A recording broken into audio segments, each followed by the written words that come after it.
қараңызшы, мыналар ішімнен түсіп, мен шок болып отырмын. Вроде қарасам, мынау құрттар ма, мынау не нәрсе. Мен жубажды 10 күні жасадым, я, бүгін 3-ші күн. 2 күн өткенде тастар алғам, ұсақ тастар сізге көрсеттім, я.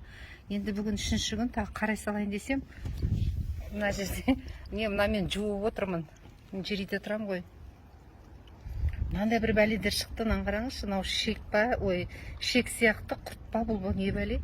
Шок болып отырмын. Бірнеше, мынау резина сияқты міне. Былай ұстасам, кәдімгі шек сияқты кішкентай шектер болады ғой, құрт па, не құрт осындай қалың бола ма? Мынау енді бірнеше кәдімгідей міне жуып алдым суға. Өзім сесқа апарам ба, не істеймін, қараңызшы. Неприятно болса да көрсек. Кәдімгідей енді біздің ішіп жеп жатқанымыз бәрі жаңағы меню бойынша ғой, артық ештеңе жеп жатқан жоқпыз.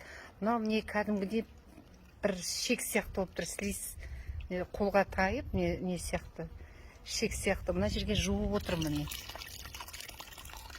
Бір пластилинмен бар ғой, сол сияқты міне қараңызшы. Уже тап-таза болып жуылды. Мынау кәдімгі, неужели мынандай жоян